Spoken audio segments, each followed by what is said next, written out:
자, 페이지 28쪽 행성의 대기 부분.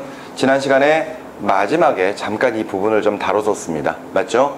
자, 그런데 선생님이 지난 시간에 잠깐 이야기를 했던 이 행성의 대기 부분에서 탈출 속도라고 하는 것은요, 실제로 여러분들이 계산을 하지는 않습니다. 그러니까 이 탈출 속도가 무엇인지 그 의미를 정확하게 알면 되는 거거든요. 자, 지난 시간에 선생님이 탈출 속도를 하기 위해서 역학적 에너지에 대한 내용을 잠깐 좀 이야기를 했었을 겁니다. 그죠? 중학교 때 여러분들이 다뤘었던 내용이었는데, 당시에 이제 역학적 에너지를 우리가 계산하기 위해서는 어떤 기준면에 대해서 높이를 가지고 있을 때 가지는 위치 에너지와 속력을 가질 때의 운동 에너지, 그 두 가지의 합을 역학적 에너지라고 표현한다라고 했었거든요. 그래서 실제로 공식으로 쓰면은 역학적 에너지는 운동 에너지와 위치 에너지를 더해서 표현을 합니다. 오케이? 그런데 이때 이제 운동 에너지를 계산하는 공식은 2분의 1 mv의 제곱, 이렇게 이제 계산을 하죠. 그러니까 그 물체의 질량과 속도의 제곱을 곱한 값을 2분의 1로 나누면은 운동 에너지다, 이렇게 계산할 수 있는 거죠. 그리고 중학교 때는 위치 에너지를 계산할 때 9.8 mh 뭐 이렇게 계산을 했었지만, 지금은 그냥 m, g, h라고 해도 상관이 없어요. 이때 우리가 중학교에서 쓰던 9.8이라고 하는 숫자가 정해져 있는 중력 가속도라고 하는 값이거든요. 근데 그 중력 가속도를 우리가 이제 g라고 적고 있기 때문에 mgh 이렇게 이제 표현해도 상관이 없습니다. 요 두 개를 더한 것이 바로 역학적 에너지라 이거예요. 그런데 이 탈출 속도라고 하는 걸 하기 위해서는 우리가 위치 에너지를 표현하는 또 다른 방법을 하나 또 봐야 된다는 이야기죠. 그러니까 예를 들어 이런 내용입니다. 어떤 지면을 기준으로 질량 m짜리 물체가 h 높이만큼 떠 있어요. 그러면은 지면을 기준으로 물체가 가지고 있는 위치 에너지는 앞서 표현했던 것처럼 m, g, h로 표현할 수 있다는 겁니다. 그런데 이때 지구의 질량을 라지 m이라고 했을 때, 이때 질량을 가진 두 물체 사이에서는 항상 끌어당기는 인력이 작용을 하거든요. 그 힘을 우리가 이제 만유인력이라고 하죠. 그 만유인력으로 가지고도 우리가 위치 에너지를 계산할 수가 있다는 겁니다. 그랬을 때 그 만유인력을 계산하기 위해서는 두 물체의 질량을 알고 두 물체의 거리를 알아야 돼요. 거리를. 근데 여기서 이야기하는 요 거리를 우리가 그 행성의 반지름 R이라고 봅니다. R. 실제로 물체는 지면에서 H만큼 떠 있는 거거든요. 근데 요 H가 단위가 미터 단위입니다. 몇 미터 떠 있는 거예요. 그런데 요 우리가 지구 반지름 R이라고 하는 것을 계산하기 위해서는 반지름 R을 계산해 보면은요, 최소한 지구 반지름 같은 경우에도 한 6,400km 정도 된다는 거죠. 그러니까 그걸 미터 단위로 바꾼 상태에서 H 미터 더해봤자 별 의미가 없다라는 겁니다. 그래서 우리가 그냥 저 두 물체 사이의 거리는 지구 반지름 R이다, 또는 행성의 반지름 R이다, 이렇게 이제 표현을 하게 되죠. 그러면서 앞서 위치 에너지를 mgh라고 하는 요 공식으로도 계산할 수 있지만, 지금 현재 만유인력, 즉 만유인력 때문에 생기는 중력에 의한 위치 에너지를 표현할 때 또 다른 방법으로 이렇게도 표현할 수 있다는 겁니다. 우리가 보통 위치 에너지를요 보통은 U라고 이렇게 적어서 쓰거든요, 줄여가지고. 그랬을 때 앞서 저 mgh라고 하는 크기로도 우리가 위치 에너지를 표현할 수 있지만, 이때 그것 말고 만유인력에 의한 위치 에너지로 계산할 때 G, 정해져 있는 숫자인 만유인력 상수입니다. 그리고 여기에서 R, 행성 반지름이에요. 그런 다음에 라지 m, 스몰 m, 두 물체의 질량의 곱, 이것으로도 우리가 위치 에너지를 계산할 수 있다, 이겁니다. 다만 우리가 이제 보통 과학에서는요, 어떤 기호 같은 것들이나 식을 적거나 계산을 하거나 이랬을 때 앞에 마이너스 보호를 붙여주는 경우가 있습니다. 근데 이 마이너스 보호를 붙여준다는 것은 쉽게 말해서 이 물체의 에너지의 방향 또는 힘의 방향, 이런 것들이 어떤 기준에 대해서 반대 방향이다, 이걸 이제 이야기하고 있는 거예요. 이때 중력에 의한 위치 에너지는 잡아당기는 방향이거든요. 그렇기 때문에 물체가 예를 들어 위쪽으로 움직이고 있다, 이러면 그 방향과 반대 방향으로 작용하고 있다, 이렇게 생각을 하시면 됩니다. 그래서 위치 에너지를 계산하는 방법으로 이렇게 표현할 수가 있는 거예요. 위치 에너지로. 근데 앞서 이야기했던 것처럼 여러분들이 실제로 이 부분에서는 계산을 하는 건 아니거든요. 그러니까 여러분들 보고 뭐 이런 식의 역학적 에너지를 계산해 봐라. 아, 물론 학교 선생님에 따라서 예전에 여러분들이 중학교 때 배웠었던 요 내용을 가지고 내신 문제로 여러분들에게 간단히 역학적 에너지를 한번 계산해 보자, 이런 식으로 출제를 할 수는 있죠. 근데 사실 저게 중요한 건 아니거든요. 우리는 실제로 저 운동 에너지랑 위치 에너지가 저렇게 계산이 되고 위치 에너지는 또 다른 방법으로 이렇게 계산이 되는데 이것조차도 사실 외울 필요는 없다라는 겁니다. 외울 필요는 없는데, 다만 이제 여러분들이 이해를 하셔야 될 게 뭐냐면요, 하나의 물체가 어떤 행성 표면에서 요만큼 떠 있어요. H만큼 떠 있습니다. 그 상태에서 밖으로 빠져나가기 위해서 위쪽으로 속력을 가지고 가속 운동을 하고 있단 말이에요. 오케이? 그런데 이때 반대 방향으로 중력에 의한 위치 에너지가 작용을 할 겁니다. 그러니까 앞서 우리가 지금 보고 있는 요 위치 에너지를 U라고 표현한다 그랬죠? 그때 운동 에너지는 이제 K라고 표현할 수 있거든요. 이때 위쪽으로 속력을 가지면서 움직이면서 운동 에너지를 가질 수가 있고, 오케이? 반대로 중력에 의해서 위치 에너지를 가졌을 때 이렇게 위치 에너지를 가질 수가 있다는 거죠. 이랬을 때 저 역학적 에너지는 요 두 개를 더한 거잖아요. 맞죠? 그런데 이때 이 물체가 가만히 정지되어 있다면은 이때 위쪽으로 올라가려고 하는 속력에 의한 에너지랑 아래로 잡아당겨지는 요 U라고 하는 요 에너지의 크기가 서로 같다라는 겁니다. 따라서 역학적 에너지를 계산을 했을 때 운동 에너지 K와 위치 에너지 U를 더하면은 에너지가 상쇄되어 없어져 버리니까 결과적으로 0이 된다, 이런 식으로 조건들을 만들어낼 수가 있거든요. 그 말이 즉슨 운동 에너지 어떻게 계산하죠? 2분의 1 mv의 제곱으로 계산하죠. 거기에 위치 에너지 마이너스 g r분의 라지 m 스몰 m, 요걸로 계산했을 때 이거 두 개 더하면 그냥 마이너스지? 이렇게 하면 얼마가 나온다? 0이 나온다, 이 이야기거든요. 근데 그냥 쉽게 생각을 합시다. 속력이 커서 잡아당겨지는 에너지보다 운동 에너지가 더 크다면은 이 물체는 밖으로 빠져나갈 겁니다. 밖으로 날아갈 거예요. 근데 반대로 속력에 의한 운동 에너지보다 잡아당겨지는 위치 에너지가 더 크다면 물체는 아래로 떨어지겠죠. 맞죠?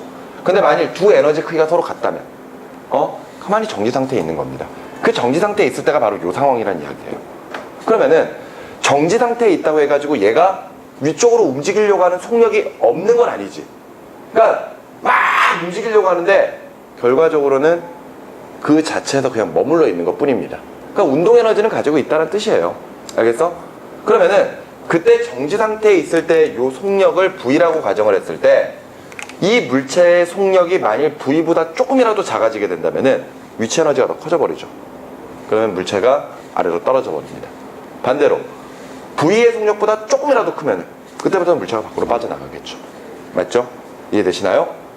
그랬을 때 우리는 물체가 행성을 벗어나기 위해서 도대체 얼마만큼의 속력을 가져야 되지? 그걸 계산하고 싶은 겁니다. 그래서 여기서 우리가 계산하는 게 바로 탈출 속도예요. 탈출 속도. 그런데 역시 탈출 속도를 계산하는 게 아닙니다. 아시겠죠? 계산하는 게 아니고요. 이 탈출 속도의 의미가 뭔지를 좀 잘 이해하셔야 돼요. 오케이? 자, 탈출 속도는 행성을 벗어나기 위한 최소한의 속도입니다. 최소 속도예요. 그런데 이 탈출 속도라고 하는 게 물체의 속도가 아닙니다. 아시겠습니까? 물체의 속도가 아니라 탈출 속도의 의미는 행성 자체마다 정해져 있는 값이 있다는 거예요. 그러면서 여러분들이 그 행성에 있을 때 여러분들이 그 정해져 있는 탈출 속도보다 빠르게 움직이면 여러분들은 그 행성을 벗어날 수 있습니다. 하지만 예를 들어 그 탈출 속도보다 작게 움직인다면은 여러분들은 그 행성을 절대 벗어날 수가 없어요. 그 탈출 속도를 계산하는 방법이 바로 우리가 앞에서 봤었던 요 공식으로부터 우리가 정할 수가 있다라는 거죠. 오케이? 자, 탈출 속도는 행성마다 정해져 있다 그랬습니다. 예를 들어서 A 행성에서는 초당 10km를 움직여야지 밖으로 빠져나갈 수 있다. 예를 들어 어떤 B라고 하는 행성은 초당 20km를 움직여야지 벗어날 수 있다. 이렇게 정해져 있는 거예요.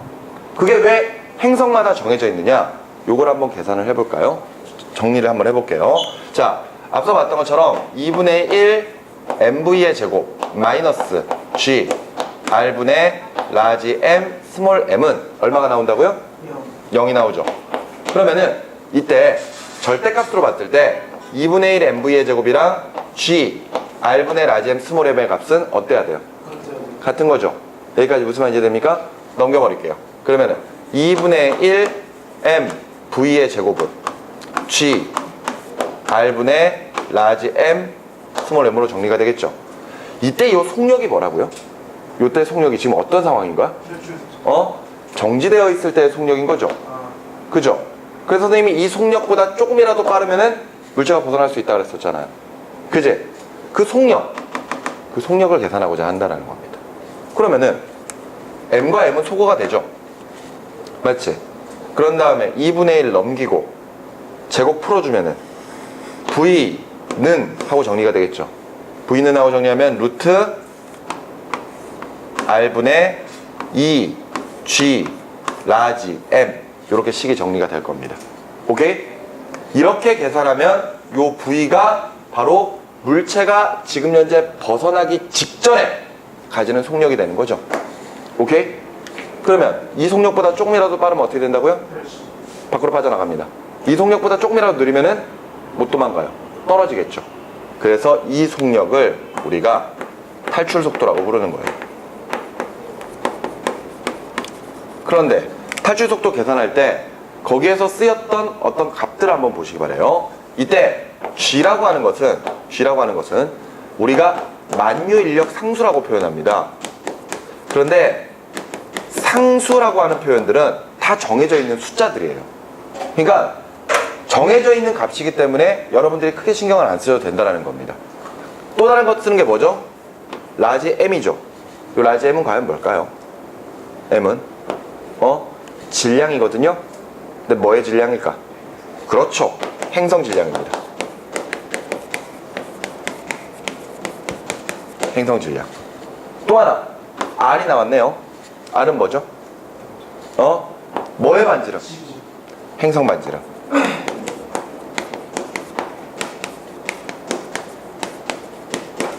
오케이? 요 값으로 가지고 우리가 탈출 속도를 계산할 거란 말이에요. 근데 상수는 어차피 정해져 있으니까 실제로 변화되는 값은 뭐하고 뭐? 요 행성 질량 m하고 행성 반지름 r만 변화가 된단 말이에요. 그러니까 어떤 행성의 탈출 속도를 계산하기 위해서는 예를 들어 그 물체의 질량이 스몰 m이라고 했을 때 물체의 질량이 크든 작든 상관이 없다라는 겁니다. 왜? 여기서 쓰여 안 쓰여? 안 쓰이잖아. 맞지? 그러니까 탈출 속도를 계산하기 위해선 결과적으로 행성 질량 라지 m과 행성 반지름 라지 r이 필요하다라는 거예요. 그러면은 탈출 속도가 커지려면은 행성 질량은 어떻게 돼야 되죠? 질량은 커져야 되겠죠. 그제? 요 값이 커질수록 탈출 속도 커지겠죠. 반지름은요? 작을수록 그만큼 탈출 속도가 커지겠죠. 무슨 말인지 여기까지 이해되십니까? 네. 자, 그런데 다시 한번 이야기하지만 이걸 가지고 계산하는 게 아니에요. 계산하는 건 아닌데 나중에 여러분들이 이 부분을 시험을 볼 때는요, 최소한 이게 왜 이렇게 나왔는지 저것까지는 몰라도 이렇게 유도되는 과정은 좀 알아두시는 게 좋습니다. 알겠습니까? 자, 계산하지 않습니다. 계산은 안 하는데 여러분들이 문제를 통해서는 저 탈출 속도의 의미를 해석을 하는 거예요. 의미.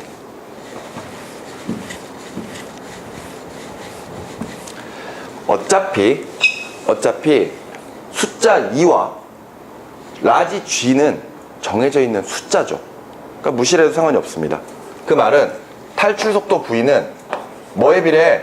루트 m분의 r분의 라지 m에 비례하겠죠.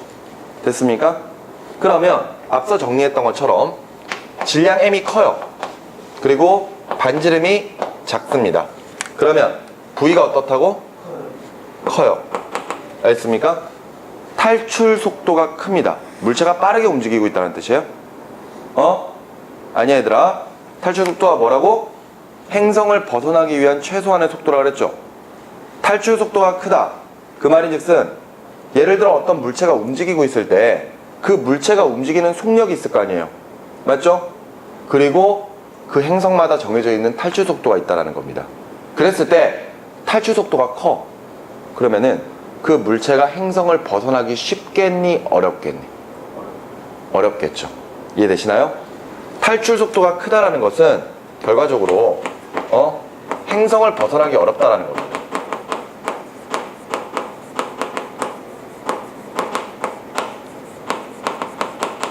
물론 아예 못 벗어나는 건 아니겠죠.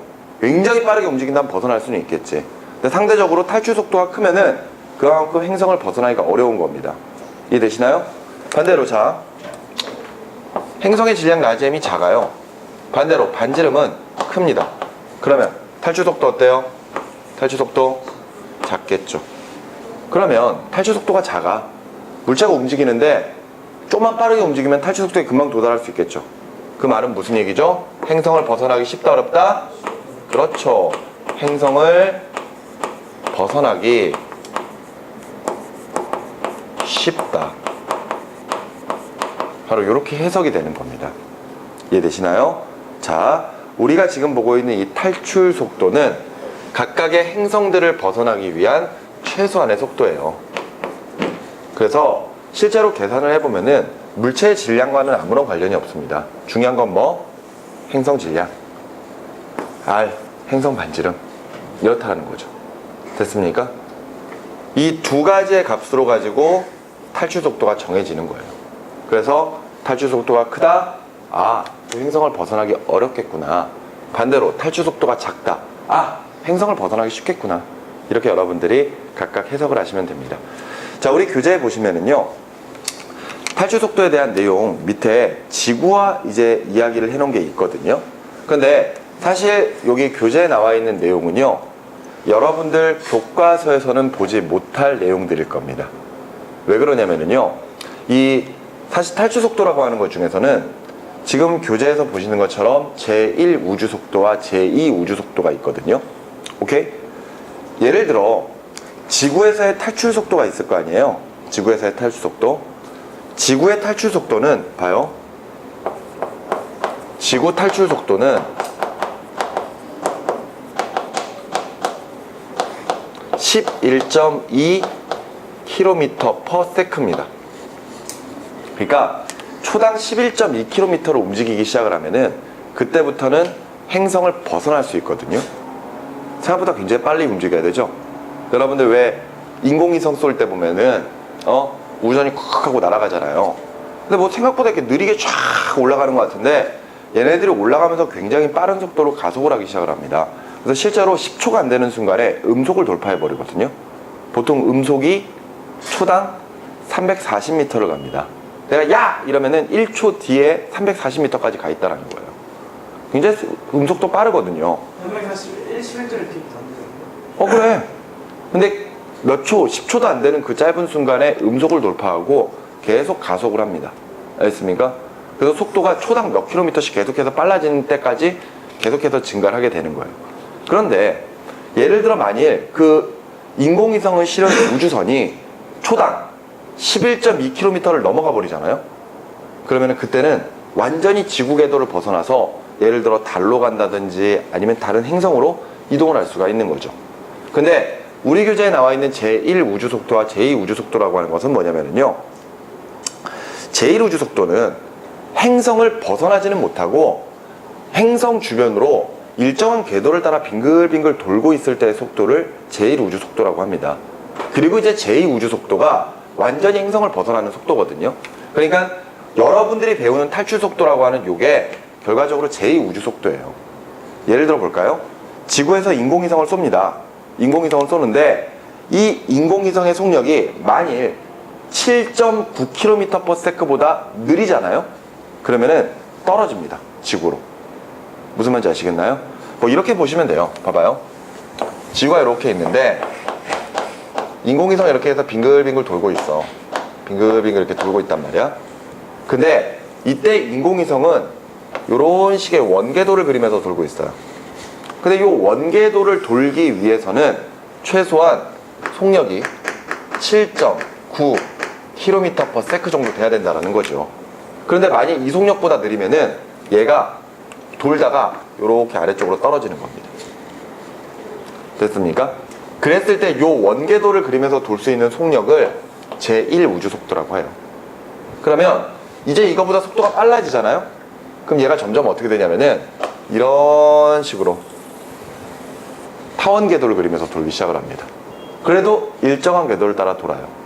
그러다가 속력이 11.2km/s보다 더 커지잖아요? 그럼 그때 이렇게 돌고 있다가 바깥쪽으로 튀어나가 버립니다. 그랬을 때 여러분들이 배우는 게 바로 요거예요. 이 탈출 속도. 알았어? 근데 계산한다 안 한다? 계산해 안 해? 안 해. 알았어? 다시 한 번만 정리합시다. 탈출 속도가 크면은 행성을 벗어나기 쉬워요? 어려워요? 어렵죠? 그제? 탈출 속도가 작으면 행성 벗어나기 쉽습니까? 어렵습니까? 쉬워요. 쉽습니다. 알겠습니까? 그럴 때 탈출 속도를 결정하는 것은 행성의 질량과 반지름이다. 이렇게 여러분들이 생각하시면 되겠어요. 그랬을 때 우리가 우주에서 볼 수 있는 여러 천체들 중에서요, 블랙홀이라고 들어봤죠? 블랙홀. 여러분들 블랙홀 하면 어떻게 알고 있습니까? 맞아요. 빛조차도 빠져나올 수 없는 깜깜한 지역, 깜깜한 공간? 실제로는 천체입니다. 깜깜한 공간, 천체인데 별 같은 거예요. 그 블랙홀이 왜 빛조차도 빠져나오지 못하느냐? 간단해요. 그 블랙홀에서도 탈출 속도가 있겠죠. 근데 그 탈출 속도가 이 세상에서 가장 빠른 빛의 속력인 광속보다 더 큰 겁니다. 그러니까 블랙홀이 있는 장소로 우연히 빛이 빨려 들어가잖아요. 그럼 빛이 블랙홀을 빠져나가기 위해서는 탈출 속도보다 더 큰 속도로 움직여야 되는데, 문제는 빛이 아무리 빨라져 봤자 광속 C로 일정하단 말이에요. 여러분들 광속이 어느 정도 되신지 아십니까? 일주일에 지금 7바퀴. 그래, 맨날 지구를 7바퀴 반 돈다, 뭐 이렇게 이야기하죠. 1초 맞나? 1초 맞습니다. 1초에 지구를 7바퀴 반 도는 속력이다. 1초에 3억 미터를 이동합니다. 3억 미터. 3억 미터 하면은 감이 잘 안 오죠. 그런데 어찌됐건 지구를 7바퀴 반 돈다고 생각하시면 돼요. 1초에. 오케이? 그 정도로 이제 굉장히 빠른 속력인데, 지구에서는 탈출 속도가 11.2km/s 크죠? 에이, 이 정도야 뭐 우습지. 그냥 빛이 빠져나가 버립니다. 결과적으로 천체들 중에서도요, 사실 웬만한 천체들의 탈출 속도가 아무리 커도 광속보다는 느릴 수밖에 없어요. 그래서 빛은 빠져나가거든요, 어떻게든. 그런데 블랙홀은 탈출 속도가 광속보다 더 큰 거죠. 그러니까 빛이 우연히 블랙홀로 빨려 들어갔다면은 탈출 속도보다 느리게 움직이기 때문에 절대 빛이 빠져나올 수가 없습니다. 그렇기 때문에 그렇기 때문에 우리가 눈으로 봤다라는 것은 빛이 우리 눈에 들어와야 되잖아요. 우리 주변에서 까만 공간들은 우리 눈으로 아무런 빛도 들어오지 않기 때문에 까맣게 보이는 거거든요. 오늘 지금 까만색 옷을 입은 학생들이 있는데, 까만색 옷은 아무런 빛을 반사하지 않기 때문에 우리한테 까맣게 보이는 겁니다. 선생님 옷처럼 하얀색 부분은요, 모든 빛을 다 반사하기 때문에 하얗게 보이는 거거든요. 블랙홀은 빛이 빠져나와야 안 나와요? 못 나오죠. 아무것도 안 나오죠. 그렇기 때문에 블랙홀은 까만 공간으로 보이게 되는 겁니다. 블랙홀 안은 하얘요? 블랙홀 안은 하얗냐고요? 들어가 보지 않아서 잘 모르겠네요. 그런데 블랙홀은 말 그대로 빛이 빠져나오지 않기 때문에 우리가 블랙홀을 볼 수가 없습니다. 아니, 블랙홀을 보려면 빛이 있어야 될 거 아니야. 그지? 그러니까 되게 웃기는 거죠. 까만색 공간인데 우리가 그걸 못 보는 거야. 왜? 빛이 없으니까. 그런데 우리는 블랙홀의 위치가 어디인지를 확인할 수 있습니다. 왜냐? 그 주변의 물질들이 블랙홀로 빨려 들어갈 거 아니에요. 빨려 들어가면서 열을 방출하거든요. 그 열을 이제 적외선의 형태나 이런 형태로 방출하게 되면은 우리가 그 적외선 같은 열의 형태들을 이제 측정을 할 수가 있단 말이에요. 그러면 그런 물질들이 어느 한 장소로 싹 모이고 있으면은 그 장소에 뭐가 있다? 블랙홀이 있다. 이렇게 유출할 수가 있는 겁니다.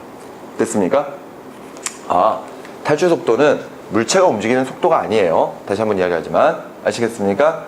물체가 움직이는 속도가 아니라 행성마다 정해져 있는 속도이고, 그러면서 그 물체가, 어떤 물체가 막 움직이면서 그 움직일 때 속도가 탈출 속도보다 크면 벗어나는 거고, 탈출 속도보다 작으면 못 벗어나는 거고, 그렇게 여러분들이 생각하시면 됩니다. 여러분들이 지구 벗어나고 싶으면요, 초당 11.2km 이상 뛰면 돼요. 그러면 벗어날 수 있습니다. 오케이? 그러니까 우리가 인공위성 쏘면은, 인공위성은 아까 제1 우주 속도 정도? 7.9? 뭐 그 정도 이렇게 빙글빙글 돌고 있을 거예요. 근데 달로 가려면은 최소한 그 달 착륙선을 실은 이 우주선이 11.2km/s보다 더 빠르게 진행을 해야 됩니다. 우주 그 천문학에서 우리가 뭐 이제 다른 행성들로 이동하고 뭐 이러는 과정들 있잖아요. 그게 뭐 그냥 우주선 쏴가지고 조정만 잘하면 잘 가지 않을까? 이렇게 생각을 하는데, 절대 그렇지 않습니다. 왜 영화 같은 거 보다 보면은 그런 거 나오죠. 뭐 예를 들어 예전에 만들었었던 영화 중에 아마겟돈이라고 하는 영화가 있었어요. 지구로 거대한 운석이 날아오는데, 그 거대한 운석이 이제 두 조각이, 커다란 두 조각인가? 커다란 거 한 조각인가? 커다란 거 하나가 이렇게 날아올 거예요. 그런데 그게 이제 경로상으로 지구와 충돌할 수밖에 없다라는 거죠. 그런데 지구와 충돌하면은 지구는 멸망한다. 그래서 이제 사람들이 패닉 상태에 빠졌죠.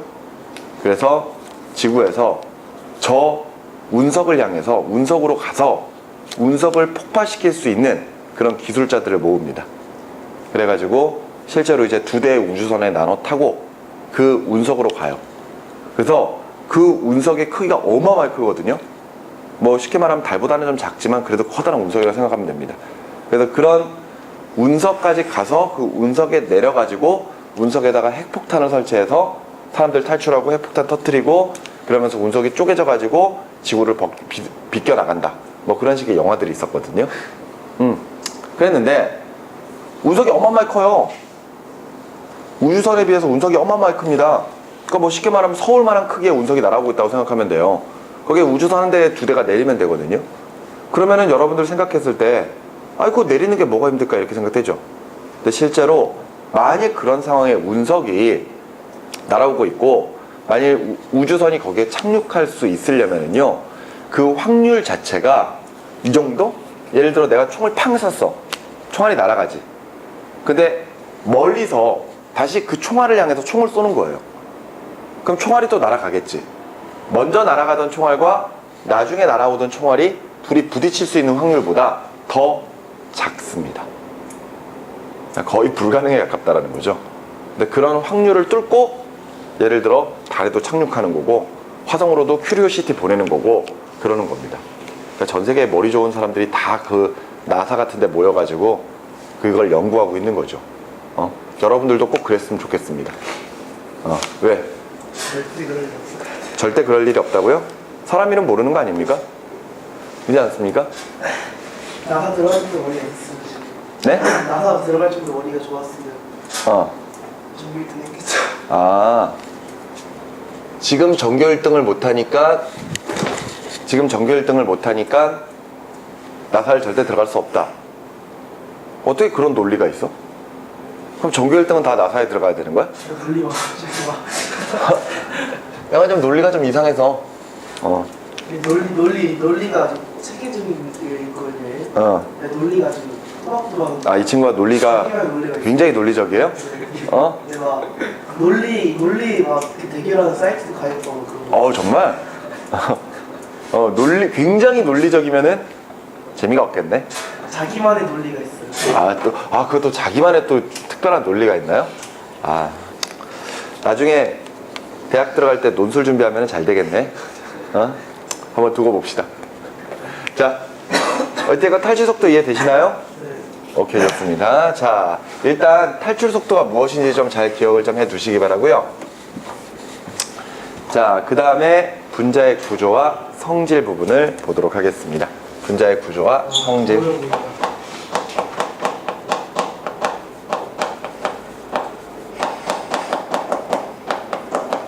여러분들 혹시 주기율표 본 적 있나요? 아니요. 없다고? 네. 넌 중학교를 뭐 외국에서 나왔니? 정확히 과학. 아, 중학교를 안 다녔다고? 네, 중학교 과학 시간 안 다녔어요. 중학교 때 과학 시간에 안 다녔다고? 네. 뭔 소리야? 그냥 잤어요. 책 한 번도 못 들었어요. 네가 짱이다. 2학년 때가 주기율표 보죠? 네, 기억나요. 기억은 나냐? 저도 알아요. 잠깐만요. 처음에 뭐였지? 너 참고로 너 저 뒤에 카메라 있지? 저 카메라에 촬영되고 있다라는 거 잘 생각해. 이거 선생님이 인터넷 블로그에 올려주거든요. 여러분들 보라고. 근데 저걸 이제 올려주다 보면은요, 진짜 여러분들 뿐만이 아니라 뭐 이렇게 우연히 찾아와가지고 이게 동영상 강의를 보는 학생들이 있어요. 선생님이 저걸 이제 유튜브 링크를 통해서 이렇게 올려놓거든요. 유튜브 링크를 통해서 올려놓는데 유튜브 링크로 들어오면 좀 복잡하니까 따로 이제 오픈형 블로그에다가 옮겨가지고 좀 보기 편하게끔 이렇게 해놓는데, 가끔 사람들이 막 이제 웹사이트 같은 데서 검색하다가 보면은 우연히 내게 얻어 걸리나 봐요. 그래가지고 들어와서 이제 보고, 뭐 유튜브에는 구독 신청 같은 거 하는 것도 있고 막 그렇거든요. 신청을 합니다. 그래도 보는 학생들이 있어요. 제 얼굴 안 보여요. 근데 내가 지금 이제 이야기하는 건데, 우리 첫 수업할 때 너 얼굴 정확하게 찍혀 있어. 정확하게 찍혀 있어요. 내가 확인해봤거든. 이 친구가 얼굴이 동그랗게 해가지고 탁 뒤돌아보면서 이렇게 정확하게 나오더라고. 그 말인즉슨 지금 앞에 1회부터 지금 이걸 계속 보고 있는 학생은, 저 친구는 중학교 때 과학 시간에 계속 자고 있었구나, 이걸 알고 있겠죠. 그래? 잠깐만. H가 뭐죠? 수헬리움. 얼씨구? 어디였어요? 이 자식이 전국적으로 무식을 뽐내고 있는데? 참고로 외국에서도 보더라, 선생님 거. 수헬리움 아니에요? 주기율표 나중에 보시고요. 여러분들 주기율표의 모양을 보면은 주기율표 모양이 이렇게 생겼죠. 주기율표 모양이 이렇게 생겼는데, 가로줄이 있고 세로줄이 있습니다. 가로줄이 그러니까 가로줄이 이렇게 그리는 거, 가로줄이 주기죠, 주기. 그리고 세로줄 족입니다, 족. 그래서 주기 가로줄은 1주기부터 7주기까지가 있어요. 그러니까 7줄이라는 이야기지. 주기가 뭐예요? 가로줄이라니까, 주기가. 그 다음에 족은 세로줄인데 1쪽부터 18쪽까지가 있습니다. 맞죠? 그런데 여기에 이제 우리가 쓰는 원소들, 거의 한 110여 가지의 원소들이 여기에 이제 배치가 되어 있거든요. 가요는요? 아니? 당연히 아니죠. 한 110여 가지의 원소들이 쭉 배치가 되어 있는데, 그 110여 가지의 원소들 중에서는요, 물론 이제 각각의 원소들마다 독특한 성질들을 나타내기도 하지만, 얘네들을 좀 크게 묶어가지고 우리 주변에서 금속이라고 부르는 원소들 있죠? 금속이라고 부르는 물질들, 그런 금속을 이루는 금속 원소들과 금속이 아닌 비금속 원소를 구별하는 경우가 있거든요. 그랬을 때 금속 원소와 비금속 원소가 어떻게 모여 있냐면요, 이렇게 나눠가지고 이쪽이 금속 원소, 그리고 이쪽이 비금속 원소입니다. 그리고 여기 중간에 금속과 비금속 사이에 금속과 비금속의 중간적인 성질을 가지고 있는 중금속 같은 것들도 존재를 하는데, 뭐 그게 일단 중요한 게 아니라, 지금 현재 이렇게 주기율표를 나눠보면은 왼쪽과 가운데 부분에는 금속의 성질을 띠고 있는 원소들이 많이 있고, 오른쪽 상단부에는 비금속의 성질을 띠고 있는 원소들이 많이 있거든요. 그런데 지금 우리가 보는 이 분자라고 하는 거 있죠, 분자. 이 분자라고 하는 것은 비금속으로만 구성이 되어 있는 그런 화합물입니다. 비금속으로만. 그러니까 금속은 포함되어 있지 않고요, 비금속만 들어가 있는 물질들이라고 생각하시면 돼요. 오케이? 사실 여러분들 주기율표 외우면서 18쪽, 그러니까 여기 끝에 있는 녀석들 있죠, 18쪽. 그래서 위에서부터 헬륨, 네온, 뭐 아르곤, 뭐 크립톤, 제논, 뭐 이런 식의 물질들이 있는데, 이 물질들은 굉장히 안정하다라고 배웠으면서 나머지는 불안정하다. 그래서 안정해지려고 18족처럼 따라가려고 한다, 뭐 이런 식의 내용들을 예전에 한 번쯤은 들어본 적이 있을 겁니다. 그러니까 쉽게 말해서 18족은 너무 안정한데, 다른 원소들, 특히 비금속 중에서 18족을 제외한 다른 원소들은 너무너무 불안정한 거예요. 그래서 안정해지는 방법을 찾기 시작을 하거든요. 그 안정해지기 위해서 할 수 있는 첫 번째 방법이, 자신이 가지고 있는 원자과 전자라고 하는 전자들을 8개로 배치하는 겁니다. 8개로. 그래서 주변에 전자를 가져와서 음이온이 되는 방법이 첫 번째예요. 음이온이 되는 방법. 그 다음에 이제 두 번째가 바로 분자를 형성하는 과정입니다. 분자. 그러면은 이 분자가 어떻게 만들어지는지 선생님이 간단히 좀 설명을 해드리도록 하겠습니다. 아시겠습니까? 분자는요, 앞서 이야기했던 것처럼 뭐로 이루어져 있다? 비금속으로만 구성이 되어 있어요. 그런데 이 분자의 뜻이 뭐냐면요, 물질의 성질을 가지는 가장 작은 입자, 이렇게 표현을 합니다. 그런데 사실 분자라고 하는 것은요, 원자가 여러 개가 달라붙어서 이제 분자가 되는 경우가 많거든요. 그러면 가장 작은이라는 표현이 들어가면 안 되죠. 근데 가장 작은이라는 표현이 들어가고 있거든. 그 이유가 뭐냐면은 원자는 성질을 안 가지는데 분자부터 성질을 가지기 때문이에요. 알겠어? 예를 들어서 우리 주변에서 가장 대표적으로 볼 수 있는 분자가 H2O, 물 분자죠. 이 물 분자 내에는 수소 원자가 2개, 산소 원자가 하나가 있습니다. 여러분들이 알고 있는 물의 성질들이 있죠. 여러분들 수소 기체는 어떤 특성을 가지고 있는지 혹시 알고 계시나요? 가장 대표적으로 눈에 보여요, 안 보여요? 안 보이죠? 냄새 나요, 안 나요? 안 납니다. 무색, 무취, 무미의 기체예요. 색도 없고요, 냄새도 없고요, 맛도 없습니다. 근데 이 수소라고 하는 물질은 수소 기체 있죠? 수소 기체. 수소 기체는 가연성 기체입니다. 가연성 기체. 이게 뭔 얘기냐면은 열을 가하면 폭발해요. 그게 수소의 성질이거든요. 반대로 산소, 우리 주변에서 보는 산소 기체들 있죠. 그 산소 기체들 같은 경우에는 뭐 역시 무색, 무취, 무미예요. 냄새도 없고 색도 없고 맛도 없습니다. 그런데 우리 호흡할 때 사용하죠. 그리고 물질이 탈 때 도와주는 역할을 하기 때문에 조연성 기체라고 표현합니다. 그런데 얘는 수소 원자, 얘는 산소 원자거든요. 근데 이렇게 각각의 물질들이 원자로 존재하면은 성질을 가지지 않아요. 알았어? 근데 수소 원자가 2개가 달라붙고 산소 원자가 2개가 달라붙어서 수소 분자, 산소 분자가 되면은 이때부터는 수소의 성질과 산소의 성질이 나타납니다. 물? 수소랑 산소 있다고 해서 수소의 성질 나타나고 산소의 성질 나타나는 건 아니란 이야기예요. 이렇게 분자가 만들어지고 나면은 요 안에 있는 구성 원소랑은 상관없이 이 물 분자 자체의 특성이 나타나기 시작을 하는 거죠.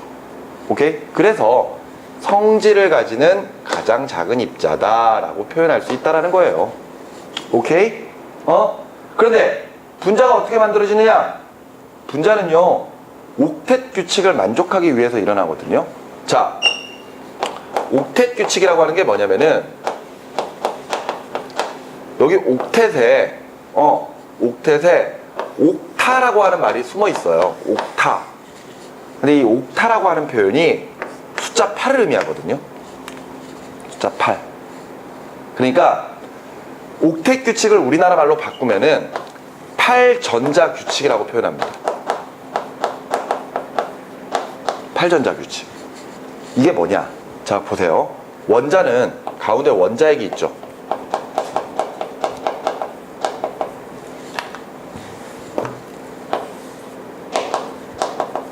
원자핵이 있어요. 근데 그 주변으로 전자들이 돌아다니거든요. 근데 전자들이 아무데나 돌아다니는 게 아니라 일정한 궤도를 따라서 움직입니다. 그래서 첫 번째 궤도가 있고, 두 번째 궤도가 있고, 세 번째 궤도가 있고, 이런 식으로 여러 개의 길들이 쫙 존재하거든요. 이랬을 때 이 각각의 궤도들을 우리나라 말로는 전자껍질이라고 읽어요. 전자껍질. 제일 안쪽부터 전자껍질들이 있는 거예요. 그런데 각각의 원소들마다 전자를 여러 개를 가질 수 있잖아요.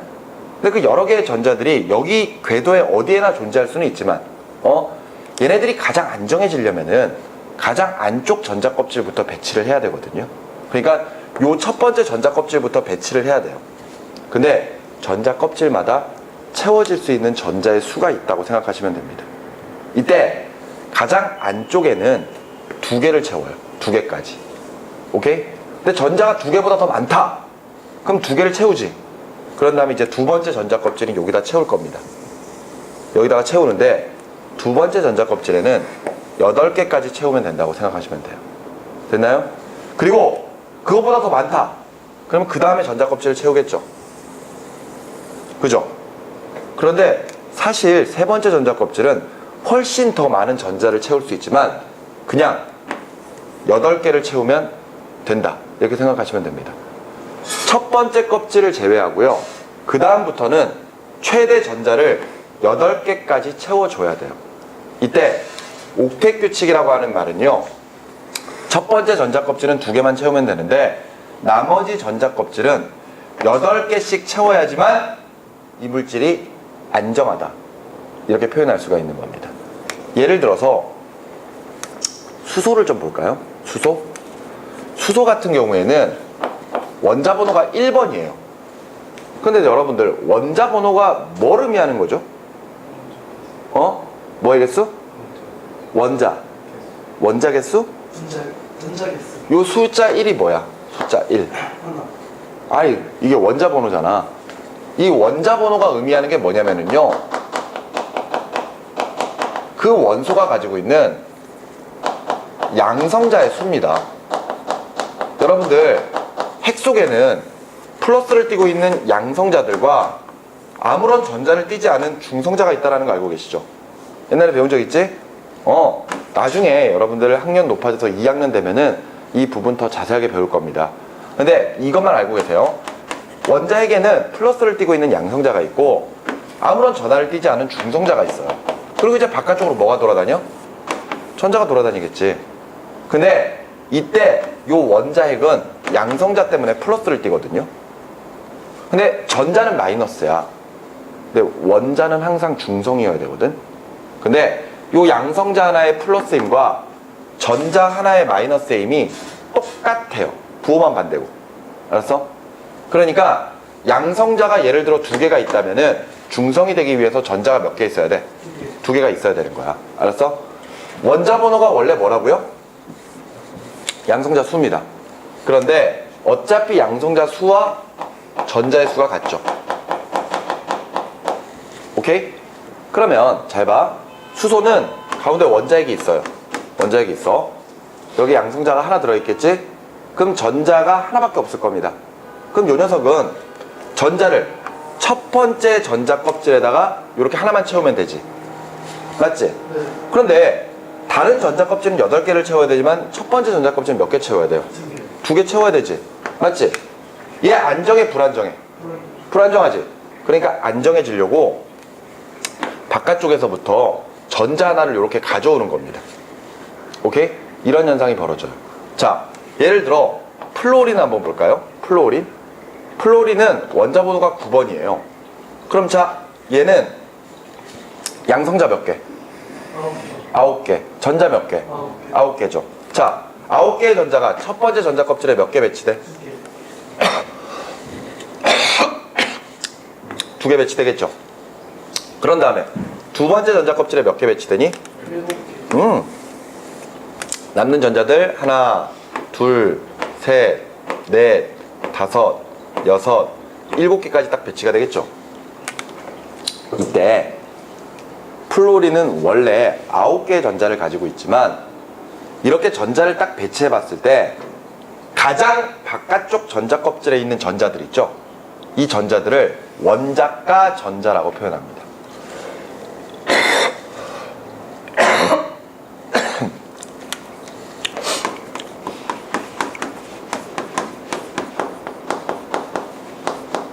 원자가 전자. 그러니까 얘는 원래 전자가 총 9개인데 원자가 전자의 수는 하고 물어보면 몇 개야?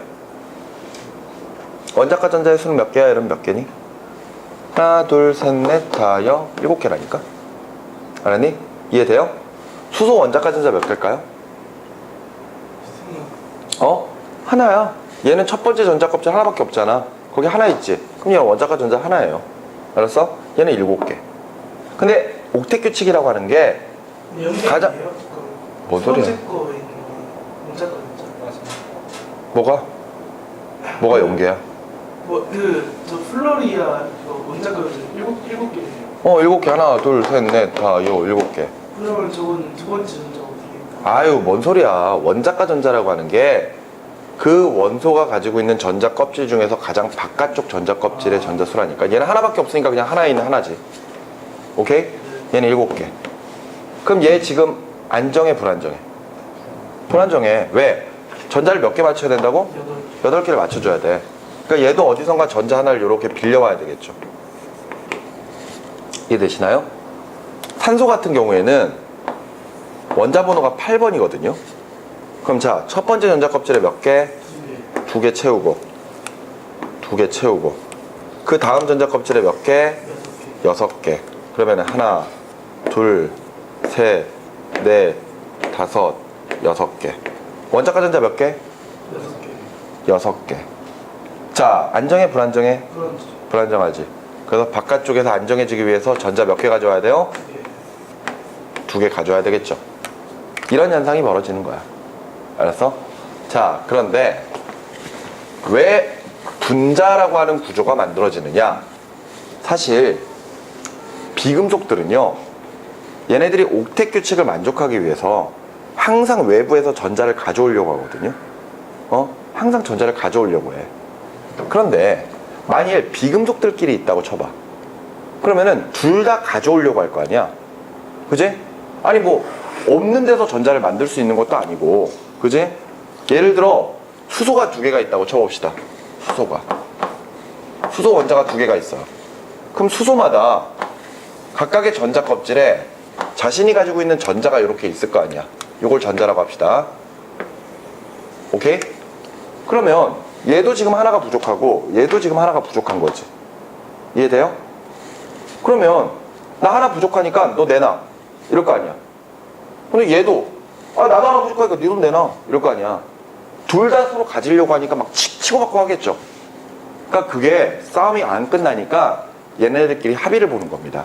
야, 그러지 말고 너도 하나가 부족하고 나도 하나가 부족하니까 우리 전자를 하나씩 내놔가지고 함께 쓰자. 이렇게 되는 겁니다. 그래서 자, 내가 전자를 하나 내놓을 테니까 너도 전자를 하나 내놔. 이래서 이렇게 하나씩 내놓으면은 얘네들을 이렇게 짝을 지어주는 거죠. 오케이? 그러면 이 짝을 진 전자의 2개, 그러니까 전자쌍이라고 표현하겠죠? 요걸 전자쌍이라고 표현합니다. 그래서 이 전자쌍을 요 수소가 2개를 쓰고 있는 효과가 생기는 거고, 얘도 2개를 쓰고 있는 효과가 생겨요. 그래서 저 전자쌍을 함께 사용한다 해서 요 전자쌍을 공유 전자쌍이라고 표현을 합니다. 그래서 수소와 수소 사이에서는 공유 전자쌍을 딱 하나를 만들면은 둘 다 만족할 수 있어요. 알았어? 그랬을 때 바로 이렇게 만들어지는 게 H2 수소기체입니다. 무슨 말인지 아시겠습니까? 이게 수소기체예요. 그래서 요 전자쌍을 하나당 선 하나로 표현하거든요. 그래서 수소와 수소 사이에서 전자쌍이 이렇게 하나가 있다. 이렇게 표현을 해줍니다. 무슨 말인지 이해되십니까? 근데 두 원자 사이에 선이 딱 저렇게 하나만 만들어지면은 우리가 이것을 단일 결합이라고 표현해요. 무슨 결합? 단일 결합. 자, 근데 이번에는 산소가 있다고 칩시다. 산소가 이렇게 있어요. 원래 산소는 첫 번째 전자 껍질에 2개 있어야 되죠. 근데 그거 무시하고 원자과 전자만 표현해 볼게요. 그러면은 요렇게 바깥쪽에 전자 껍질이 있고 여기에 산소가 또 있고 요렇게 있고, 그랬을 때 지금 원자과 전자 몇 개? 산소는 6개. 그래서 하나, 둘, 셋, 넷, 다섯, 6개. 됐니? 마찬가지로 얘도 하나, 둘, 셋, 넷, 다섯, 6개가 있겠죠. 몇 개 부족해? 2개씩 부족하지? 야, 나 2개 부족한데 빌려줘. 그러면은 얘도, 그럼 너도 2개 내놔. 이렇게 되는 거지. 그래서 2개씩 내놓는데 이때 각각 서로 1개씩을 짝을 이렇게 지어주는 겁니다. 무슨 말인지 아시겠습니까? 이러면 공유전자쌍이 몇 개? 2개가 되지. 이렇게 만들어지는 게 바로 O2 산소 분자예요. 오케이? 그랬을 때 산소 원자 사이에서 몇 번 결합이 이루어졌지? 2번 이렇게 선을 만들 수가 있겠죠. 그죠? 전자쌍이 2개니까 이것을 우리가 이중결합이라고 표현합니다. 여기까지 되셨습니까? 하나만 더 해보죠. 자, 예를 들어 질소라고 하는 녀석을 한번 좀 볼게요. 질소는 여기에 적지 않았었는데 여기다 따로 좀 적을게요. 질소는 원자가 전자가 7번입니다. 원자 번호가 7번입니다. 그러니까 첫 번째 전자 껍질에 몇 개 채워져? 2개 채워지지. 두 번째 전자 껍질에 몇 개 채워져? 5개가 딱 채워질 거예요. 자, 그러면 역시 원자가 전자만 그릴게요. 하나, 둘, 셋, 넷, 5개. 됐어? 마찬가지로 여기 질소 또 하나 더 있습니다. 그러면은 하나, 둘, 셋, 넷, 5개. 됐어? 몇 개씩 부족해? 3개씩 부족하지? 나 3개 부족하니까 좀 빌려줘. 그런데 내가 빌려오기 위해서는 나도 내놔야 돼. 3개씩. 따라서 서로 3개씩 내놓고 몇 개씩 짝죠? 2개씩. 하나, 둘, 셋. 이렇게 짝지어주는 거죠. 그래서 만들어지는 게 바로 N2. 오케이? 우리가 이야기하는 질소기체. 질소 원자와 질소 원자 사이에 3번의 결합이 이루어지는 거죠.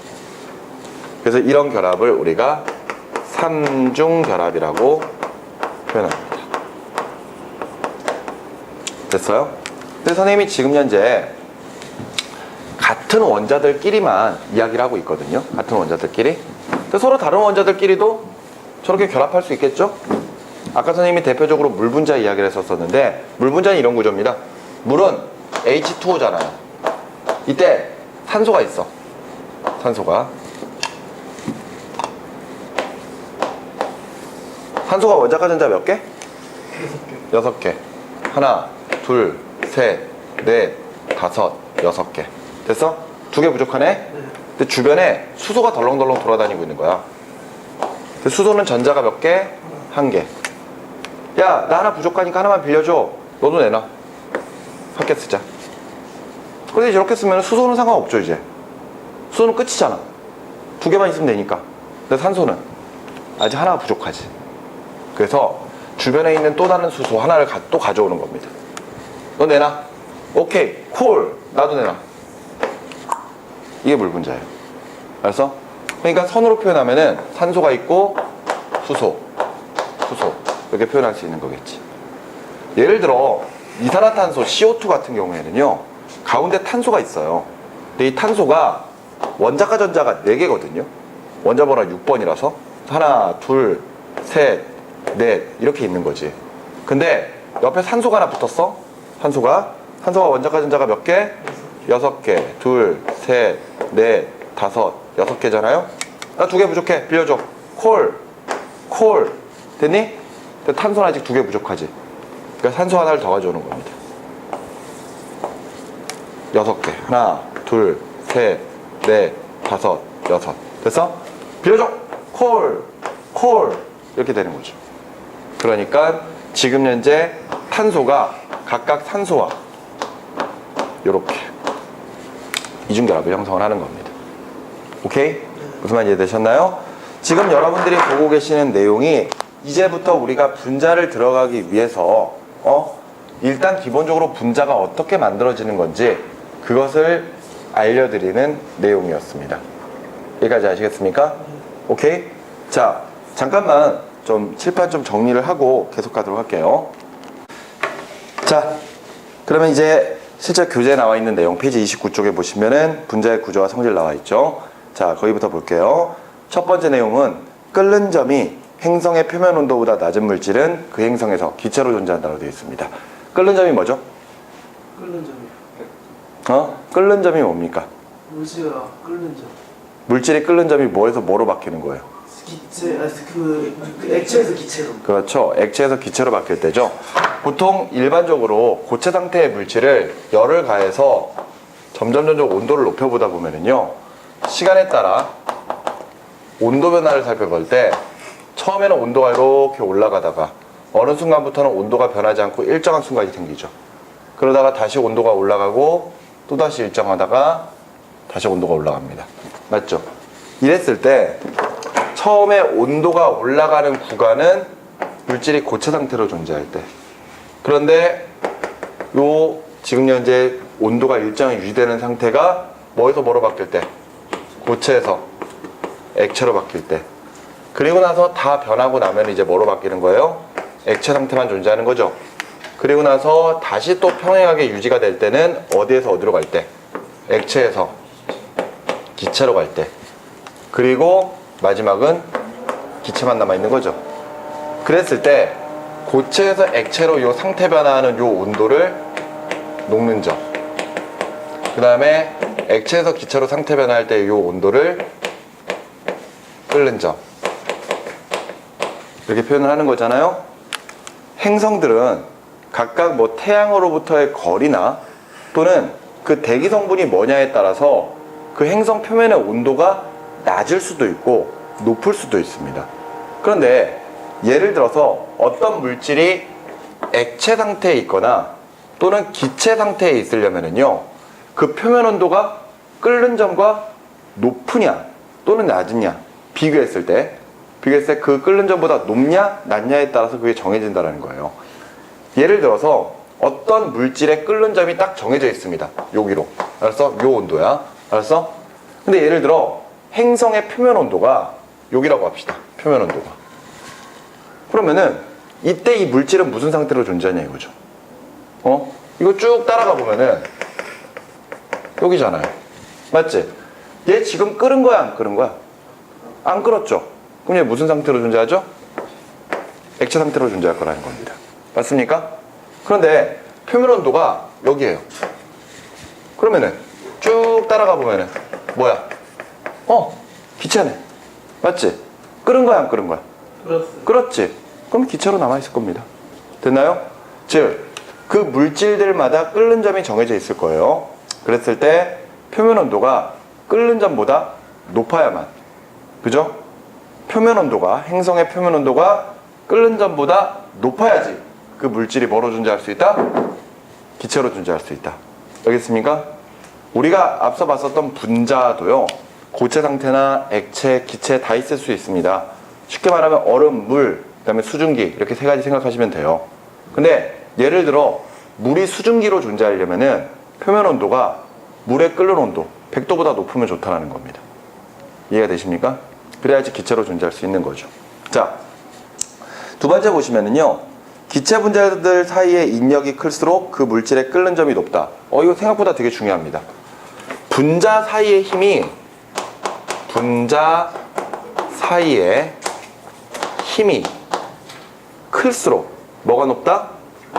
끓는 점이 높다. 그 말은 이게 비례한다라는 거예요. 근데 이게 도대체 무슨 이야기냐면은 분자들이 있을 거 아니야? 예를 들어서 물 분자? 뭐 이렇게 생긴 거? 물 분자가 이렇게 있는데 또 다른 물 분자가 이렇게 있어요. 그런데 분자와 분자 사이에는 여러 종류의 힘들이 있거든요. 그랬을 때 그 힘이 이렇게 뭐 작용하고 있는 거야. 근데 여러분들 고체들은 물질들이 일정하게 배열되어 있고 액체는 좀 흐트러지고 기체는 아주 자연스럽게 움직인다는 거 알고 계시죠? 그 이유가 이 분자들 사이에는 항상 그런 분자 사이에 작용하는 힘들이 있거든요. 근데 고체 상태라면 얘네들의 그 사이의 힘이 굉장히 커서 얘네들이 굉장히 규칙적으로 배열되어 있는 상태인 거예요. 근데 열을 가해주잖아요?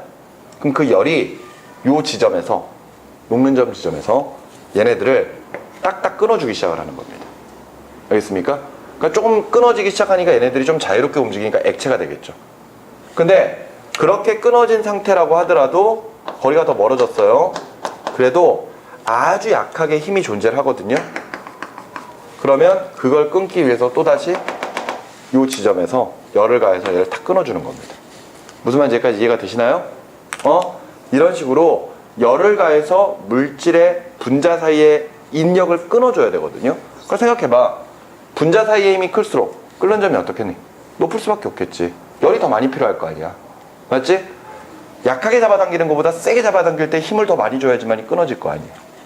그러니까 분자 사이의 힘은 끓는 점이랑 비례 관계다. 힘이 클수록 끓는 점도 높다. 이렇게 생각을 하시면 됩니다. 됐습니까? 그런데 그리고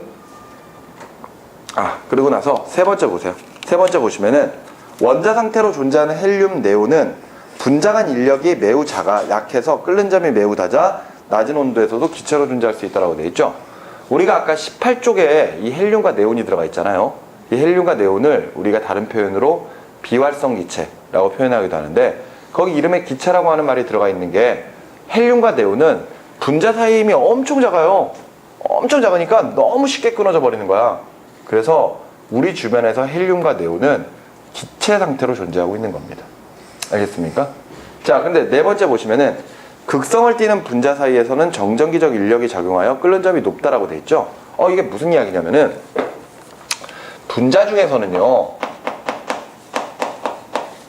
극성 분자라고 하는 것과 무극성 분자라고 하는 게 있거든요. 근데 분자 자체는 전기적으로 무조건 중성 상태가 됩니다. 이 중성이라는 말이 플러스 힘과 마이너스 힘이 똑같아야 된다는 이야기예요. 근데 예를 들어 봐봐.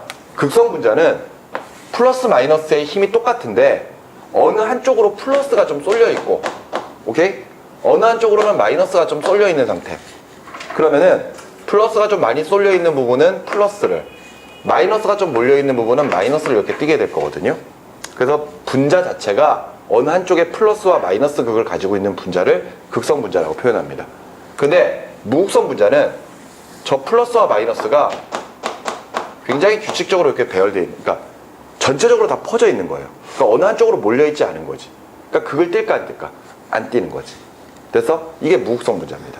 대표적인 예로 극성 분자는 H2O, 물 분자가 있어요.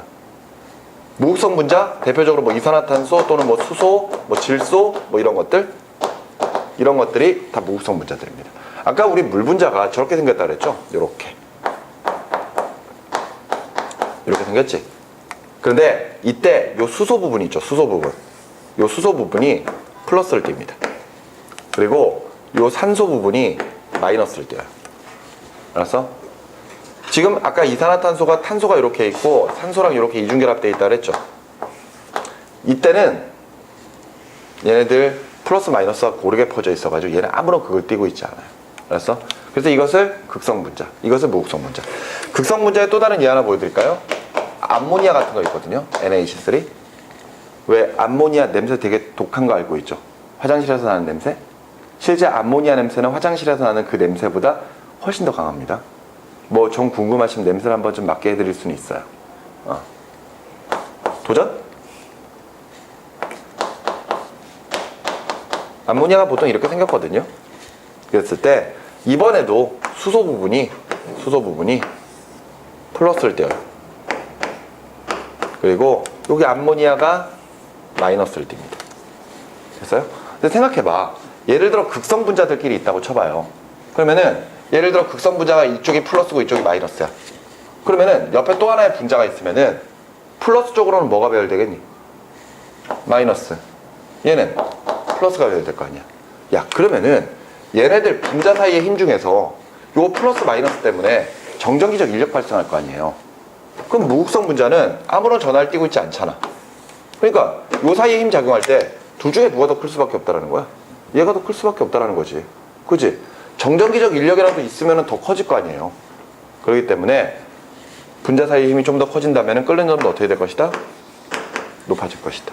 이렇게 예상할 수 있는 거지. 됐어요? 근데 여기까지 이제 내용을 보시고 정말 중요한 내용은 바로 그 밑에 나와 있는 기체 분자의 평균 운동 에너지에 관련된 내용입니다. 시간상 그냥 간단히만 좀 설명해 드리고 다음 시간에 보강하도록 할게요. 앞에 보세요. 기체 분자들은 빠른 속도로 움직이고 있습니다. 그랬을 때 물체가 속력을 가지면 무슨 에너지를 가지죠? 운동 에너지를 가지죠. 여러분들 100m 달리기 선수들을 보면은 출발선에 서 있다가 땅 하는 순간에 탁 못 튀어나가죠. 그지? 그런데 마라톤 경기할 때 보세요. 그럼 사람들이 막 뭉쳐있는데 탕 하면 앞에 있는 사람은 또르륵 튀어나가지만 뒤에 있는 사람들이 바로 뛰어나가나요? 못 나가. 왜? 앞에 사람들이 막혀 있으니까 어차피 뛰어나가봐야 부딪히는데 뭐라고 뛰어나가. 그러니까 빨리 안 뛴단 말이에요. 기체 분자들도요, 얘네들이 같은 조건 내에서도 같은 기체인데 조금 빠르게 움직이는 녀석도 있고 좀 느리게 움직이는 녀석도 있거든요. 그래서 우리가 그것을 평균적으로 어느 정도로 움직인다. 그래서 평균 속력을 따집니다. 그래서 운동 에너지를 계산하는데 그 운동 에너지를 평균 운동 에너지라고 할 거예요. 그러면은 얘는 아까 우리 봤던 것처럼 2분의 1 m v의 제곱으로 계산할 겁니다. 이거는 뭐 운동 에너지 계산하는 거니까 이거 그대로 계산하는 거예요. 그런데 모든 기체들은 기체 종류에 관계없이 평균 운동 에너지는 T, 절대 온도에 비례합니다. 절대 온도. 여러분들 절대 온도 어떻게 계산할까요? 섭씨 온도랑 절대 온도의 차이가 뭐죠? 변하지 않는 운동. 절대 온도는요 273에다가 섭씨 온도를 더한 겁니다. 지금 온도가 0도예요. 오케이? 0도. 그러면은 273 더하면은 얼마야? 절대 온도. 그냥 273이지? 그지? 그리고 단위는 켈빈입니다. 켈빈. 오케이? 이게 절대 온도예요. 온도가 27도입니다. 그러면은 여기다가 213 더하면은 얼마 나와? 얼마 나와? 300 나오지? 네. 300 켈빈이에요. 만약 온도가 마이너스 70도다. 이러면은 플러스 213 해주면은 203 켈빈이겠죠. 이게 절대 온도예요. 그런데 모든 기체들은 기체 종류에 관계없이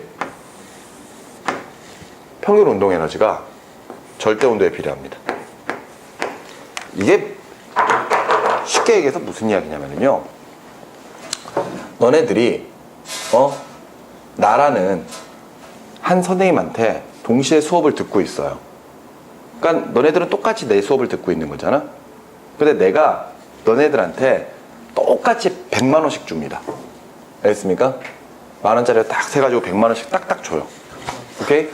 그랬을 때 여러분들이 받은 100만 원이 바로 요거예요. 알았어? 내가 여러분들이 모두 선생님한테 똑같이 수업 듣는다 그랬죠? 그랬을 때 그게 바로 절대 온도라고 생각하시면 됩니다.